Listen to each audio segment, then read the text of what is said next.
Okay, let's just dive right into a massive question. Will AI end all humanity? I know, it sounds like something straight out of a movie, but this question is being asked very, very seriously by some of the smartest people in tech and in government. So, what's really going on here? Let's break it all down. Everything we're talking about today is based on an article from the Shasta Beacon that tackles this exact question. It gets into everything from the potential for actual doom to a pretty controversial argument that for the US to be safe, it has to dominate the AI race. So here's our roadmap. We're going to hit 5 key things. First, we'll define what this threat even is. Second, we'll look at how fast this is all moving.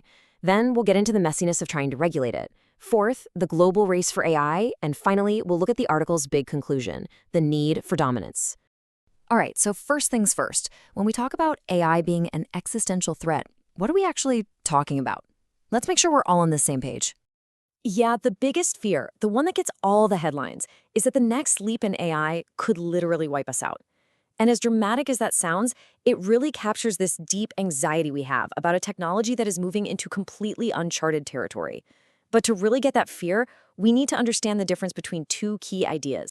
So this is super important. We have AI today, right? But it's what you'd call narrow AI. It's incredibly good at specific things, like winning a game of chess or creating an image. AGI, or artificial general intelligence, well, that's the theoretical holy grail. It's an AI that has the same kind of general, flexible intelligence as a human.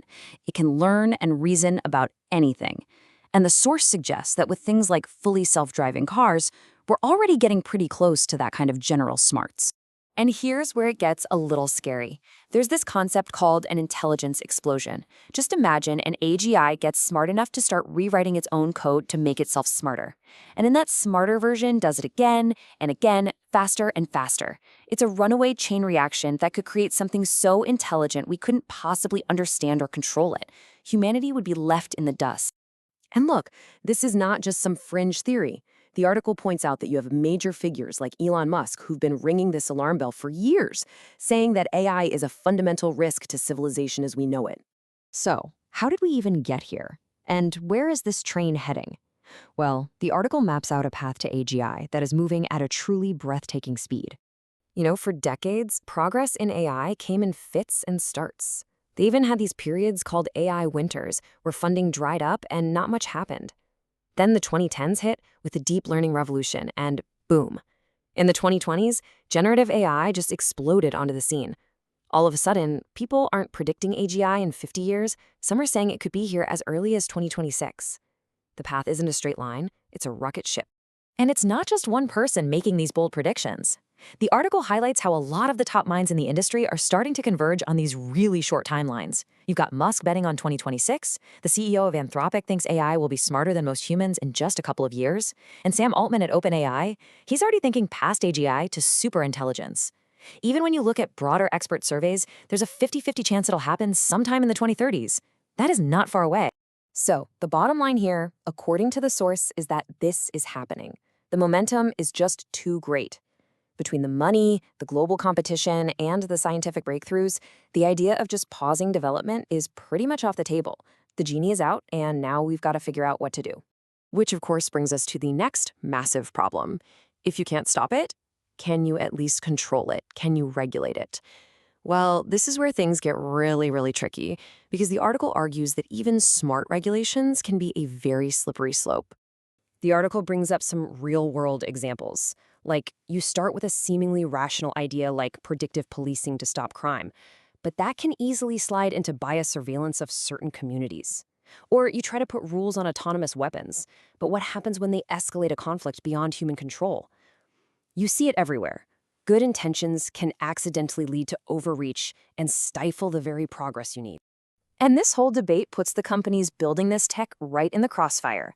The source uses Palantir as a key example of a company that it says gets demonized for building the kind of AI tools that are seen as essential for national defense and security. So the source lays out this scenario that really highlights the tension. Say there's a drug bust at a warehouse. An AI system could instantly scan all the surveillance footage, pull every single license plate, identify all the car owners, and track their recent movements. As a tool for law enforcement, that's incredibly powerful. But it also raises massive questions about privacy and due process. It just goes to show how fine the line is between security and surveillance. But this isn't just a domestic issue, not even close.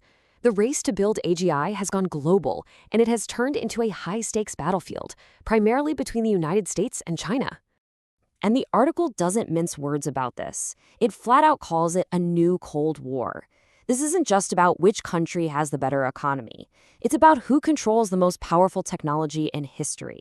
The winner could gain an advantage that's almost impossible to overcome.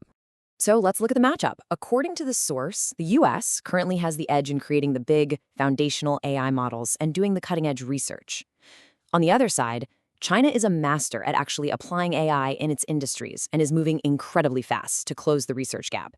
And, importantly, they're working with countries like Russia on things like information warfare.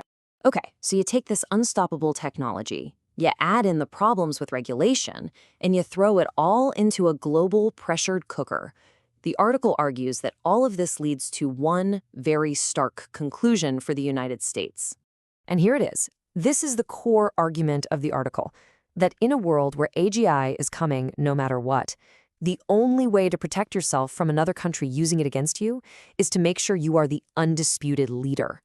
It's not presented as a choice. It's presented as a national security imperative. So the final call to action from the source isn't to slow down or be more cautious. It's a three-part strategy. Push innovation as hard and as fast as possible, be smart and targeted with regulations so you don't slow yourself down, and secure the future by making sure you win the race. And that really leaves us with the big question that hangs over this entire analysis. When you're faced with a technology that could literally change everything, is an all-out race for dominance the only way to stay safe? Or does that race itself create a whole new set of unavoidable risks?